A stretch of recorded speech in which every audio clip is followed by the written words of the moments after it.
Hello, I'm Alma Angeles. You're watching Eagle News International. On today's program, we've got a super typhoon making its way into the Philippine area of responsibility. Super Typhoon Marwar has now been named Betty. We'll give you more updates. A man on an Asiana Airlines flight opened an emergency exit in mid-air because he said he felt suffocated and wanted to get off the plane quickly. The plane was carrying nearly 200 passengers and was about to land at Daegu International Airport when the man, who is in his 30s, opened the door mid-flight. Democrats and Republicans inch towards a deal ahead of a long weekend to extend the U.S. debt ceiling and avoid a crippling default that could hit the world's biggest economy within days. And pop icon Celine Dion cancels all her remaining shows scheduled for this year and next, saying she was not strong enough to tour as she battles a rare neurological disorder. President Marcos Jr. expressed confidence in the Philippines' preparedness for the potential impact of Super Typhoon Marwar. Emphasizing the government's proactive approach, the president informed reporters about the pre-positioning of relief supplies in vulnerable areas, particularly in northern Luzon, which may be affected by the impending storm. While Marwar is not anticipated to directly hit land, the outer bands of the typhoon and its accompanying heavy rainfall pose a significant risk of causing extensive damage. Consequently, the president said the government is adjusting its strategy in preparedness. Ang aming ginagawa ay we leave it to the LGUs right now to make the call kung ano yung gagawin nila. Pero nandito lang sinasabi namin, the national government is here to assist. We are in constant contact with the local governments para makita natin what is the situation in their place. Pagka nakadaan na yung bagyo, pagka natapos na yung mga ulan, mabawasan na yung ulan, titignan natin, we are in constant contact with them also to find out kung ano yung kailangan nila, ano yung nangyari doon sa lugar nila, and then with that way, we will be able to respond properly. So, it's a little different from the usual situation. Kung saan lang dumadaan yung bagyo, yun lang ang inaalala natin. Pero iba itong nangyari dito kasi malakas yung typhoon so humihila siya ng mga weather pattern pumapasok dito sa Pilipinas. So that's what we're looking out for. And we've got a super typhoon making its way into the Philippine area of responsibility. It's called Marwar, but the local folks have now given it a new name, Betty. Now the super typhoon is on the move, speeding up at 25 kilometers per hour in a west-northwest direction. It's headed straight for extreme northern Luzon, eyeing the areas of Batanes and Babuyan Islands. Let's hear more from Bernie Estareja at the Pagasa Weather Forecasting Center. Pumasok po ng Philippine Area of Responsibility kaninang alas 2 ng madaling araw itong si Super Typhoon Betty. Kahapon po umabot pa ito ng peak intensity na 215 kilometers per hour. Sa ngayon po ay bahagyang umhina ito into 195 kilometers per hour na sustained winds at may pagbugso hanggang 240 kilometers per hour. Kumikilos naman ito west-northwest or bahagyang umaangat pakaliwa at bahagyang mabilis 25 kilometers per hour.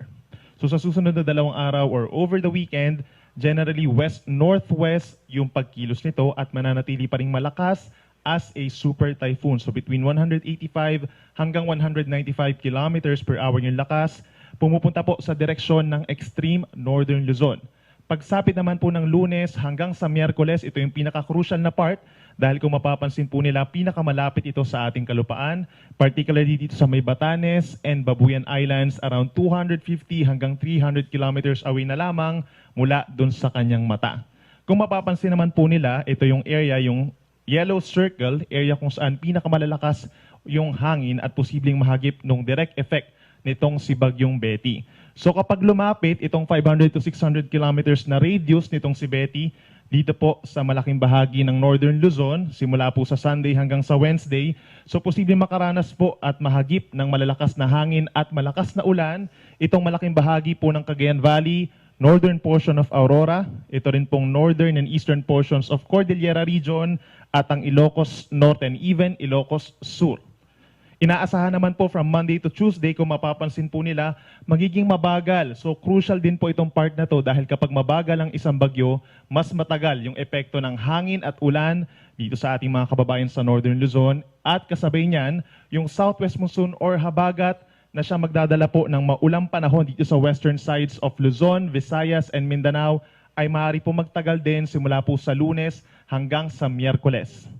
Kung mapapansin din po nila sa ating latest track, pagsapit ng Thursday, doon pa lamang lalayo sa ating kalupaan itong si Bagyong Betty. Bahagyang hihina pa ito. No? Kung ito ay typhoon category, pagsapit ng Lunes hanggang Miyerkules, posibleng hihina pa ito. Possible as a severe tropical storm pagsapit po ng Friday hanggang sa makalabas ng ating Philippine Area of Responsibility. So ilang araw pa na mananatili sa ating PAR itong si Bagyong Betty. And based po sa ating latest track, hindi naman inaasang tatama yung sentro ng bagyo sa ating kalupaan.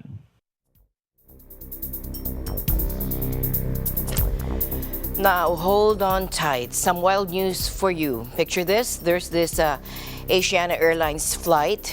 As you may have heard yesterday, it was about to land on a nice Friday afternoon and everything seems normal. Take a look. Here's the plot twist. Out of nowhere, a passenger decides to take matters into their own hands.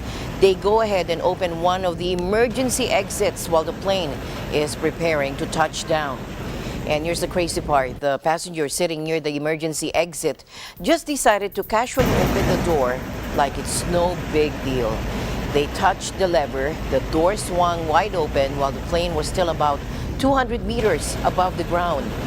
Now, some quick-thinking passenger managed to capture the whole scene on video, and it was later aired by Yonhap News Agency. The footage showed the wind going wild through the open door, whipping around fabric seat backs and even passengers' hairs.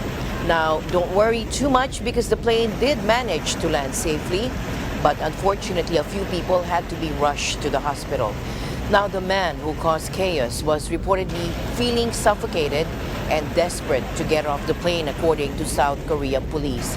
The man faces up to 10 years in prison for violating aviation safety laws.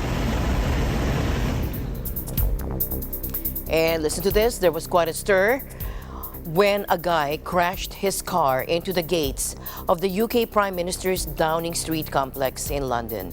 You'd think it will be labeled as a terror-related incident, but the police are now saying otherwise at the moment. Our correspondent from the UK Bureau, Love and Season, reports from London. A car crashed into the gates of the UK Prime Minister's Downing Street complex in London, leading to a significant security alert. However, authorities are currently not treating the incident as terrorism-related. The driver was apprehended by armed officers at the scene on charges of criminal damage and dangerous driving.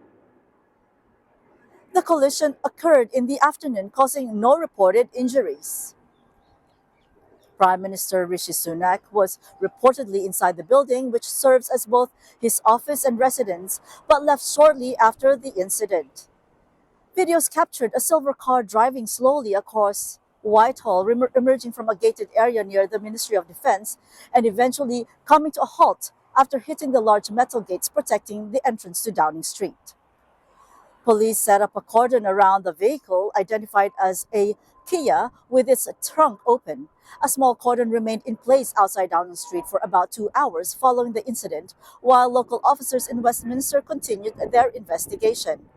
Eyewitnesses described the impact as slow and witnessed a swift and professional response from the police, who quickly evacuated the area. Downing Street, located in close proximity to the Houses of Parliament, maintains strict security measures, including barriers on footpaths and in front of government buildings, in response to previous incidents. The incident serves as a reminder of the heightened security measures in place, as well as the armed police stationed at the entrance and the reinforced gates that provide the first line of defense. Reporting from London, United Kingdom, this is Love and Season. Stay alert, for we'll live in extraordinary times. In today's other news, Democrats and Republicans inch towards a deal to avoid a crippling U.S. debt default and won a bit of extra breathing room as the Treasury Department pushed back the date the government's money will run out. Treasury Secretary Janet Yellen said the dreaded X date will now be June 5 and not June 1 if Congress fails to lift the debt ceiling, authorizing increased government borrowing. House Speaker McCarthy told reporters that negotiations had made progress, but added nothing is agreed to until it's all agreed to. Let's listen in. Look, every day narrows down. This is why I went on February 1st to see the president. I asked him that we could sit down. We can't get those 97 days back that he said he would never negotiate. We've only been able to negotiate for the last couple of weeks. We know it's a crunch time. We know it's not easy, but we're going to make sure we're not just trying to get an agreement. We're trying to get something that's worthy of the American people, that changes the trajectory. So we're going to work just as hard. We worked through the night last night. I thought we made progress yesterday. I want to make progress again today, and I want to be able to solve this problem. Now, on Thursday, President Biden had also tried to reassure the country, saying there will be no default. The negotiation going on, I'm hopeful we'll know by tonight whether we are going to be able to have a deal.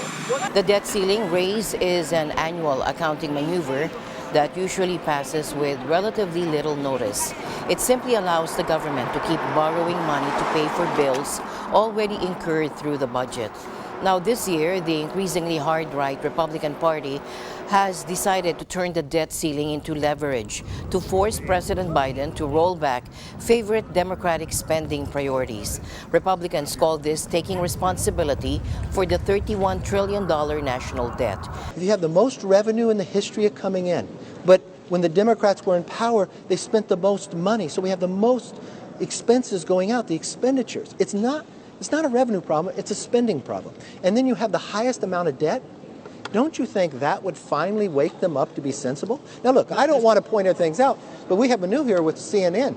I just heard on your news station that 60% of Americans believe the debt ceiling should only be raised after you found savings. So to your question, I think we're representing the American public. The White House accuses the opposition party, which controls the House of Representatives, of taking the economy hostage.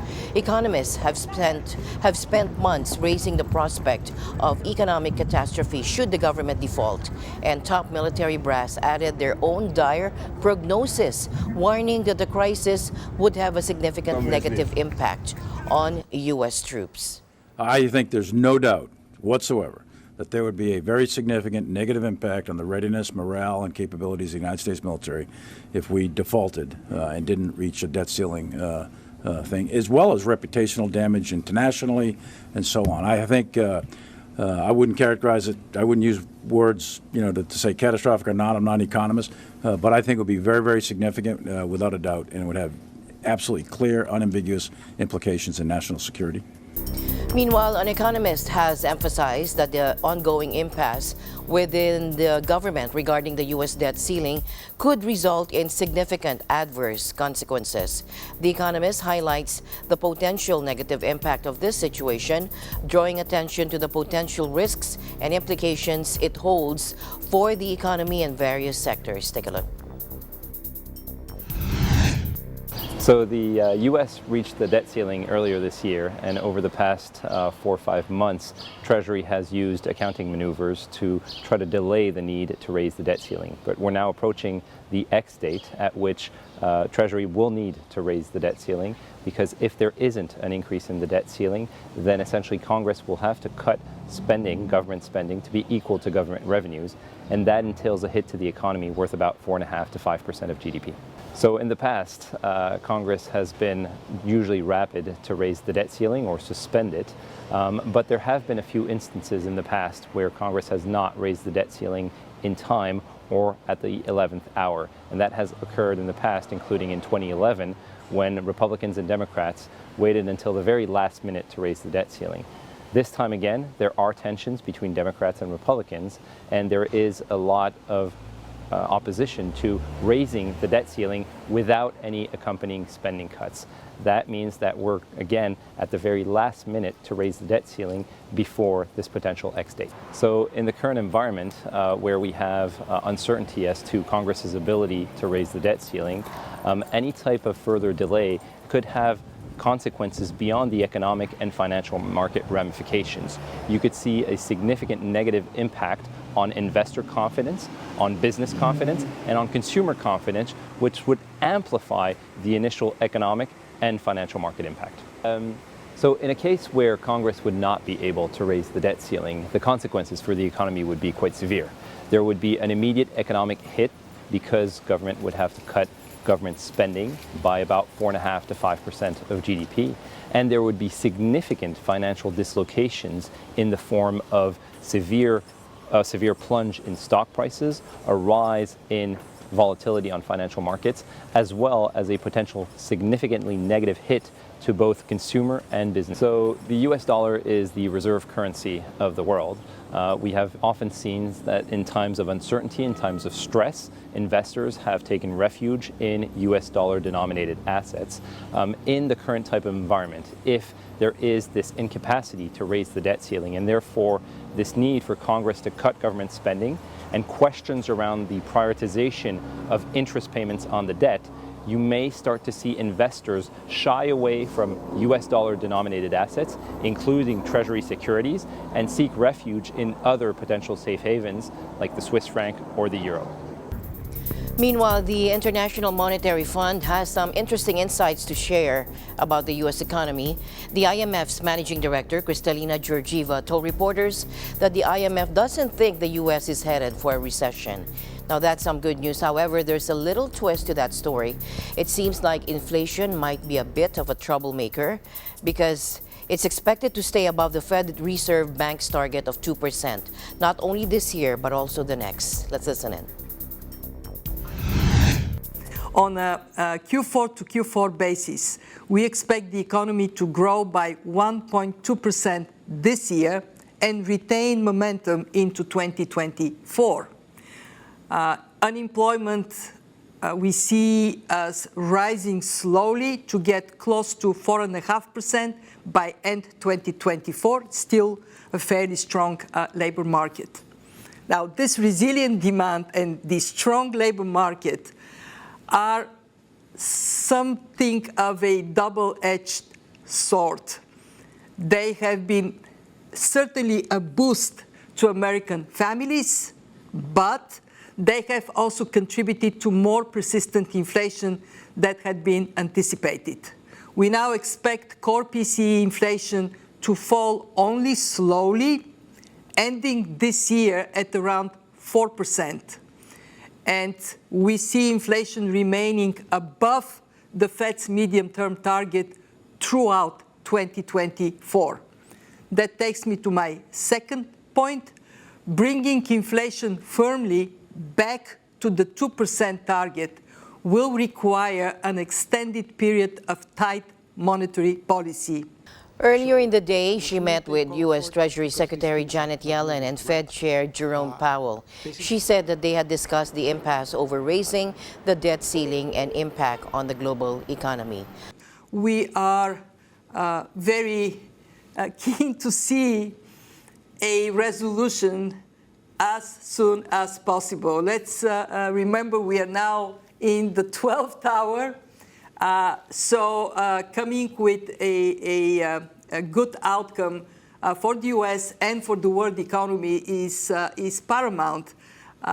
From a global perspective, we think of the U.S. Treasury market as an anchor for the global financial system, and this anchor needs to hold sound and solid. So at the time of significant uncertainty, we do not add a self-inflicted injury to those that the world economy already suffers. There is some encouraging news that discussions are advancing, but the world is watching and the world is saying, okay, let's bring this to closure. Failure to find a way to pass legislation raising the debt ceiling could lead to the first ever default by the U.S. as early as June, Treasury Secretary Janet Yellen has warned. And this could lead to higher interest rates for sovereign debt, increasing pressures on countries already struggling with increased borrowing costs, according to the IMF. So now, get this, Netflix seems to be placing a bet on a new move to tackle their declining revenue and fluctuating subscriber count. So here's the deal. They've always had this rule about one account per household, but they have never really enforced it. But now they're thinking, hey, why not make people pay if they want to share their subscriptions with folks living in different homes? In this segment of Mind Your Business, Bobby Soriano reports on how Netflix is looking to end password sharing. Take a look.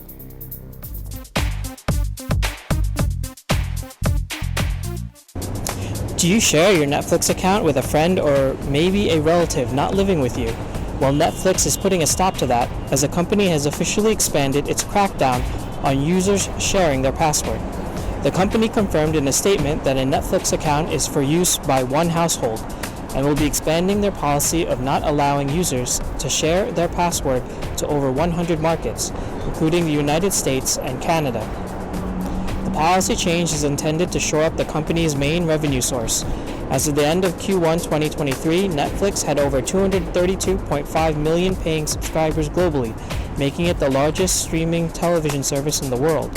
But it also reported more than 100 million households were sharing accounts at the service, which led to impacting their ability to invest in great new TV and films. It wasn't clear in their announcement how Netflix will enforce the new password sharing crackdown, but by expanding their policy, the company hopes revenue will increase by the number of users who will be forced to sign up for their own account.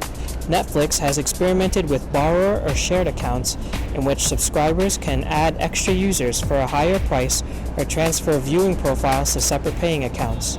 These account types will be expanding to most of its markets to give more options for subscribers to sign up.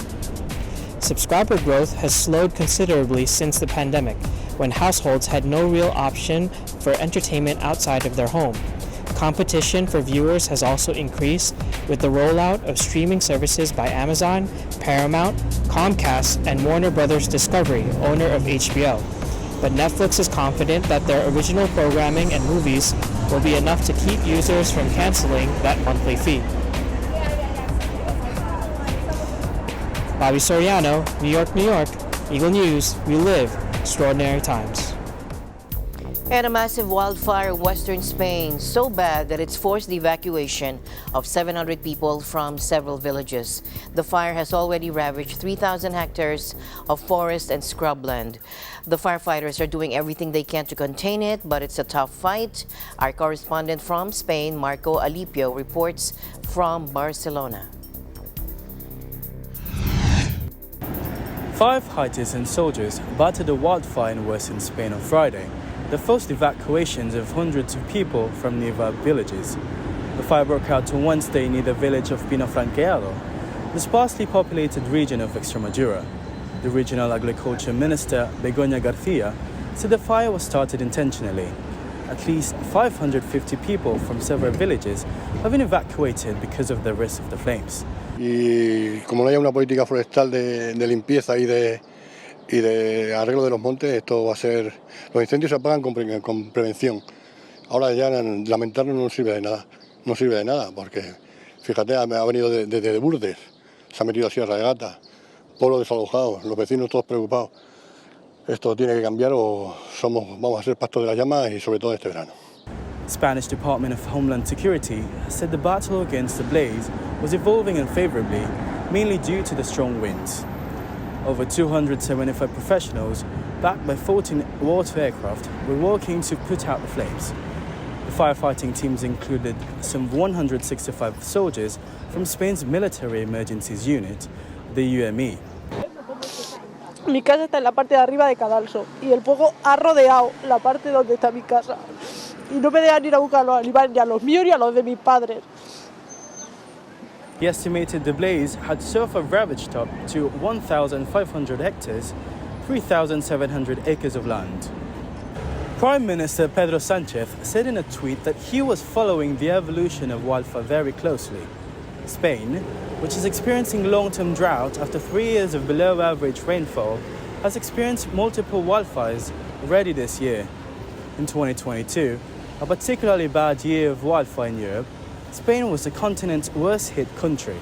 Nearly 500 blazes destroyed more than 300,000 hectares, according to the European Forest Fire Information System. Climate change amplifies drought that create ideal conditions for the wildfires to spread out of control and inflict unprecedented material and environmental damage. Reporting from Barcelona, Spain, this is Marco Alipio. We live in extraordinary times. And a locust situation happening in Afghanistan, causing a major headache for the country's food security, according to the Food and Agriculture Organization of the United Nations. Now, these locusts are wreaking havoc in not just one or two, but a whopping 8 provinces in the north and northeast regions. And these pests causing all the trouble are known as the Moroccan locust.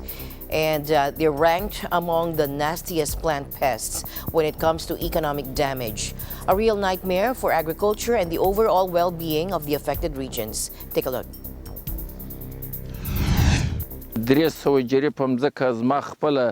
د بینه دغه ملخو وړیا ده او 1.10 جری په مالچر یعنی په دغه سیمه کې چې 10 کیلو چار در چاره پراته دي یعنی دا د بینه تللی ده دغه ملخو د بینه وړیا ده. The Moroccan locust is regarded as perhaps the world's most economically impactful plant pest.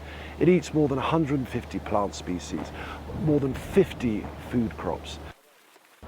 We were able to mobilize communities thanks to the incredible efforts of 5 national and international NGO partners to begin mechanical control practices. These have been used in this area for centuries, for hundreds of years. We need to pre-position to ensure that households who could lose everything can receive the food assistance they may need, but also the agricultural support, the emergency agricultural assistance they'll need to get seeds, food, back in the fields and growing. But also we need to prepare for next year, because another thing about Moroccan locust, it can multiply from year to year 100 times. What we need to do is to make sure that next year we don't see a far worse outbreak. Now, in the past, they've had 2 major locust outbreaks about 20 and 40 years ago. And those outbreaks caused some serious damage, resulting in an estimated loss of 8 and 25% of the annual wheat production. No small potatoes. Now, when these locusts are still young and in the early stages of life, they're easier to control using mechanical methods. But here's the kicker. About a month later, they grow up into adults, develop wings, and form massive swarms. Now, these swarms take off and head towards the lowlands, causing more damage to precious agricultural crops. Now, those locusts can fly anywhere from 50 to 250 kilometers, depending on how strong the wind is. And get this, they can even cross borders, making their way into neighboring Tajikistan, Uzbekistan, and Turkmenistan. Likely, they have no regard for boundaries. Now, the Secretary General of the United Nations, Antonio Guterres, has some urgent words to share about the situation in the Horn of Africa. Now, he said things are getting tough. In a speech delivered during a pledging event, Mr. Guterres didn't hold back. He made it clear that a series of crises are piling up and posing a massive threat to the lives and livelihoods of millions in the region, like one problem after another, and it's reaching a tipping point. Take a look. Crisis atop of crisis is threatening the lives and livelihoods of millions across the Horn of Africa. The longest drought on record, mass displacement after years of conflict and insecurity, skyrocketing food prices, and now chaos and fighting have engulfed Sudan, radiating instability across the entire region. We must act now to prevent crisis from turning into catastrophe. Make no mistake, action will make all the difference. Last year, thanks to generous support from donor countries, we delivered life-saving assistance to 20 million people, and we helped avert a famine. Now, support must match the scale of the challenge. At this moment of difficulty and danger for the people of the Horn of Africa, we cannot stand idly by. Let us act together now with greater urgency and for greater support. When I visited Somalia this past January, I called on the international community to do more, to give more, to work together to end famine forever. Now is the time for us all, to make good on that call. Today, I'm proud to announce that the United States will provide nearly $524 million in additional assistance to respond to dire humanitarian needs in the Horn of Africa. And just when you thought things couldn't get any tougher, the cost of food is also hitting the roof, making it even more challenging for people to put food on their tables, feed their families. The recent fighting in Sudan has added another layer of complexity to an already desperate situation. It's like a chain reaction with the consequences of this fighting spreading, making things even more difficult for everyone in the region. Now, Russian missiles hit a medical clinic in the central Ukrainian city of Dnipro, killing at least two people as Russia blamed Kiev for dozens of strikes on its southern Belgorod region. Take a look. 19 знаходяться в лікарні, двоє дітей 3 і 6 років, 6 лікуються амбулаторно. Двоє, на жаль, загиблих. 69 років чоловік, який йшов біля міста прильоту, був вражений ракетним осколком, а одна людина була під завалами. Now, the Russian Defense Ministry claims that their recent strikes on Ukraine were aimed at arms depots, asserting that they successfully hit all intended targets. However, disturbing video footage, which we will not show right now, shared by Ukrainian journalists, tells a different story.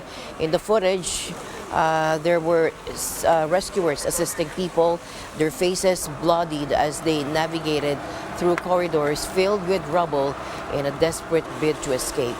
Now, this attack follows a series of aggressive actions by Russian forces, including a late-night strike earlier this week on Dnipro. That particular assault involved 16 missiles and 20 attack drones, leaving the industrial hub, which was once home to nearly 1 million people, in a state of turmoil. It's disheartening to witness the destruction, suffering caused by these conflicts, especially considering the significant distance of 125 kilometers that separates Dnipro from the current front line. The situation in Ukraine remains highly volatile. Now, this announcement of the attack on Dnipro came as Belgorod Governor Vyacheslav Gladkov said that at least 5 districts of his region in southern Russia had been repeatedly hit by Ukrainian forces over the last 24 hours. Take a look. Да, были обстрелы. Грайворонский, Шебекинский, Белгородский, Волоконский районы округа. Обошлось, слава богу, без жертв и пострадавших. Now, the districts had been attacked by drones, mortars, and artillery, and the village of Kozinka was struck more than 130 times, he said. In a rare attack on the southern Russian city of Krasnodar, 2 drones damaged buildings in the city center, according to officials, adding that there were no casualties. The claims of fresh strikes in the Belgorod region came after an unprecedented 2-day incursion from Ukraine claimed by 2 anti-Kremlin groups this week, with Russia using its air force and artillery to push back the fighters. Russia's defense ministry has vowed an extremely harsh response to any further attacks on its soil. In tonight's other news, the World Health Organization Council on the Economies of Health for All has dropped a groundbreaking report that's truly one of a kind. They've come up with a daring plan to reshape economies and prioritize something that really counts: health for all. Rose Papaangelis reports.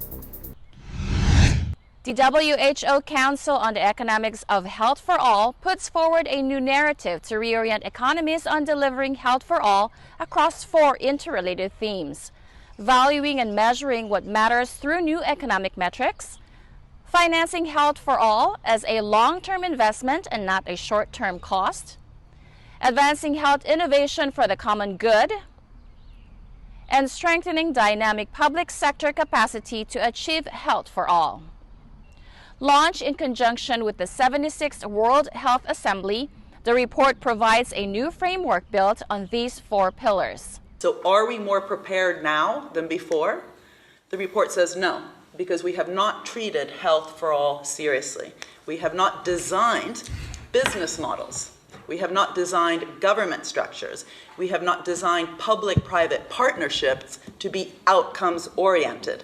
Of course we care about growth, but we need to direct that growth to be inclusive and sustainable, problem-oriented, people-centered, planet-centered, and guess what? Ironically, we actually, I should whisper, grow more when we do it that way, but grow with a direction. So really going back to issues of how we do capitalism. This is not just about, oh, throw money to the developing world. No, the developing world will benefit if we do capitalism differently, if we do corporate governance differently, if we do public-private partnerships differently, if we do finance and the structures of finance differently. So it's really a call to arms and an inspirational one. This isn't about an us versus them. This is, we truly are in this together, hopefully, really rethinking a lot of these underlying structures. And again, that's also what makes our report different from previous ones. The landmark report is called Health for All, Transforming Economies to Deliver What Matters. WHO Chief Dr. Tedros Adhanom Ghebreyesus says this is a roadmap for structuring economic activity in a way to reach the goal of seeing all people with access to essential health services faster with better results. The report implores the world to stop using GDP as the measurement of progress. It doesn't account for the vast resources that go into unpaid work, which is often the backbone of economic and social activity. Second, it calls on countries and funding agencies to stop straitjacketing low and middle-income countries via austerity measures which prohibit investment in health. It calls instead on financing for health to be both adequate and sustained over the long term. Third, the Council noted that innovation works best when there are vibrant partnerships between the public and private sectors. From Washington, D.C., Rose Papa Angeles, Eagle News. We live in extraordinary times.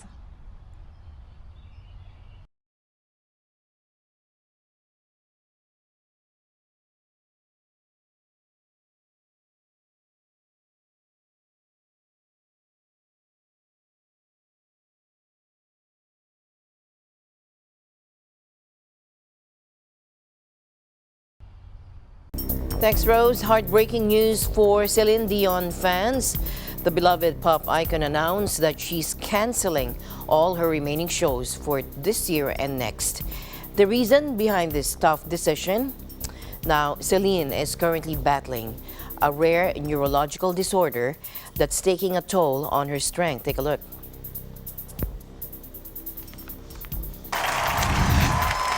Last year, the 55-year-old Canadian singer revealed that her condition, known as stiff person syndrome, was impacting her ability to sing. In a heartfelt tweet, she expressed her deep regret and apologized to her fans for disappointing them once again. Celine acknowledged that it's best to cancel everything until she's truly ready to return to the stage. But don't lose hope just yet. Celine made it clear that she's not giving up, and she is determined to overcome this obstacle and can't wait to see her fans again. In an official statement released by her tour, it was announced that all remaining dates for 2023 and 2024 have been canceled due to this unfortunate circumstance. In her personal statement shared on Instagram, Celine expressed her dedication to rebuilding her strength, and she highlighted the challenges of touring even under normal circumstances and emphasized the additional difficulty she's facing in her current state. It's undoubtedly a challenging journey for her. People with stiff person syndrome often experience stiffness in their muscles, particularly in the torso, arms, and legs. Spasms can be triggered by noise or emotional distress, making it even more challenging for Celine to perform. And finally, a groundbreaking achievement has occurred as a paraplegic patient successfully regained the remarkable ability to walk, all made possible through the integration of the two cutting-edge technologies that re-establish communication between the brain and the spinal cord. This extraordinary milestone is the culmination of 10 years of dedicated research conducted by a team of scientists in France and Switzerland, and it has the power to transform mere thoughts into tangible actions. Take a look. On a réussi à rétablir cette communication avec un pont digital qui transforme les pensées en action. Ça veut dire des implants localisés au niveau de la région de notre cerveau qui contrôle normalement les muscles des jambes. On capture cette pensée avec des implants et on les transforme en activation électrique de la moelle épinière pour aller activer les muscles des jambes comme le patient le ferait normalement pour marcher. Alors bien sûr, Gertzian a des implants au niveau du cerveau, des implants au niveau de la moelle épinière, dans l'abdomen pour aller stimuler cette moelle épinière. Donc c'est un peu un cyborg quelque part. De nombreux implants pour réparer son système nerveux central.